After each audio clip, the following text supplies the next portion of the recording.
they say is the easiest digital frame to use. What's Skylightframe.com/velvet. the code?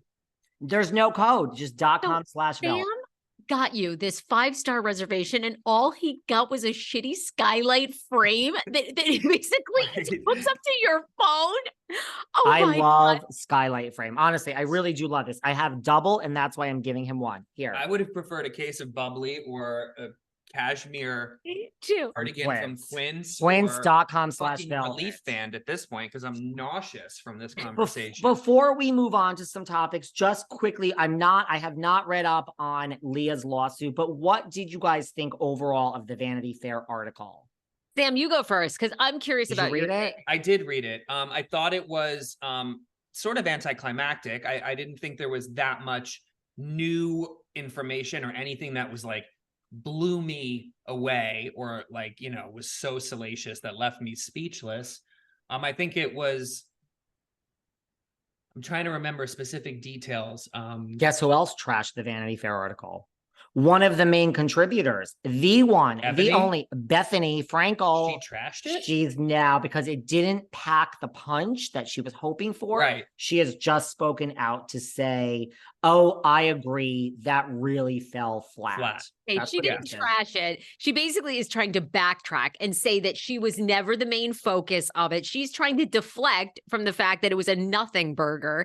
And quite honestly, Sam, I don't know how you felt, but I read through Leah's whole argument here where she's basically trying to sue in so many words that her co-host pressured her to drink when they knew she was a recovering alcoholic.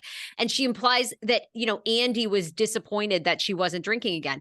How is any of this a criminal complaint or even a harassment at work? I mean, she even gives an example. Her grandmother was dying. A producer calls her and goes, if you need to go, like, go. We want you to be with the grandmother. She gives this example. And then she's like, you know what? But still, I think they were disappointed that I didn't relapse on the scene or on that season. And you're like, what the fuck? Like, Leah, this makes no fucking sense. This is such a media grab. Well, I think it's valid in the sense that she's probably right. Like, I believe that the producers and the network probably wanted, you know, her, not necessarily for her to relapse, but of course they're always chasing some sort of like scandal or dramatic event, right? But that's hearsay. And I don't think that that's grounds to sue them, because you willingly put yourself in this knowingly toxic environment. And, you know, you're the one to blame for any poor decisions that you made. Speaking of her grandmother dying, I have a personal story about that incident specifically, because I ran into them that weekend when that was the weekend that they were out here in the Hamptons filming. And I have an interesting story that I've shared publicly before, but maybe your listeners would be interested to hear. But in a nutshell. Yeah, tell us. Yeah. So this was when I first moved out here full time, which was like the summer of COVID 2020. And then that fall, like restaurants were starting to reopen and such. And I knew that they were out here filming because I had heard that a few people I knew had seen them out and about at Wolfer Estate and other locations. And so one night, my friend and I went to dinner at the Topping Rose house, the hotel. And we had frequented this place before. We were friendly with the manager. And we pull up, I park my car, I get out, I'm walking in, I see a person with a walkie-talkie, and I'm like, oh, they're filming something here. And I just knew in my gut. I just knew that they were filming Housewives. So, long story short, we had dinner, and then I excused myself from the table and I walked to the event space, which is like a barn structure that's connected to the restaurant. And I stumble upon them filming what you may recall was that beauty pageant. Like they had like some sort of beauty pageant. Harry Dubin? No, it was some sort of pageant event where all of the housewives like were performing and competing on stage, but it was a very small event. And this was Ebony's first year, Leah's second year. Sonia was there, and Heather, what's her last name? Heather Thompson was there. Love Heather. Remember that season that she rejoined for a couple of episodes? And so I'm like, oh my God, Heather's here. So I innocently tweeted, mind you, I had like 80 followers at the time. You know, Heather Thompson is, I spotted the New York Housewives filming in the Hamptons. Heather Thompson is here. She must be rejoining the show. Put my phone in my pocket.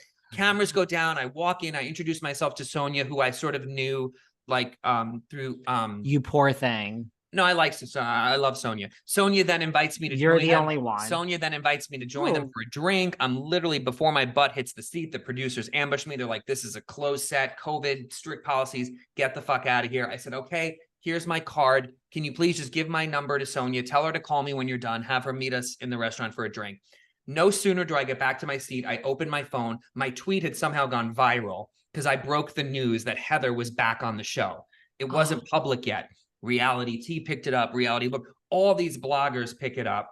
The next day, I get a phone call from the production company. They're irate that this information has leaked. They say they have a big issue now with the Topping Rose because they violated their, privacy agreement. I get banned from the Topping Rose. My friend who was the manager got fired, and Sonia then was very upset with me because I ran into her years later, and she actually recalled the incident and said that the Housewives got in trouble because they were blamed for like inviting me, this stranger, in. And any which way, I still hold a grudge against Leah for that incident because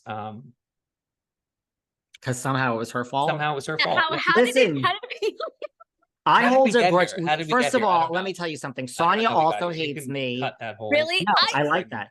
See, there's another. I thought Sonia was having so much fun at BravoCon. I was like, there's a woman who she loves the crowd. She's great on stage. She's showing her crotch at 65. She could care less. She's talking about fucking Owen Wilson. I mean, that he loves doggy style. I mean, I'm kind of like, this is entertaining. This is like great. What other convention do you go to where they act like that? I find it fun. Barb and I did go through somehow. You're with Barb. Of course it comes up. We went through the people of like, and I'm like last night, listen, Barb and I agree on most of the New York Housewives of what our feelings are. We'll just leave it at that. Mm-hmm. I believe that Leah will get a settlement out of. I do not think Vanity Fair was a nothing burger. I had drinks with Ebony this week. Just putting that out there. She's my friend.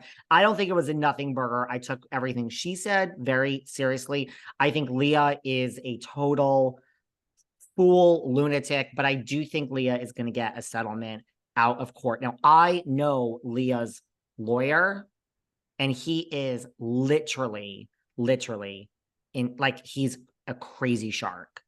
He dated, I'm just going to say he dated a housewife from New York before, but not seriously. Gary?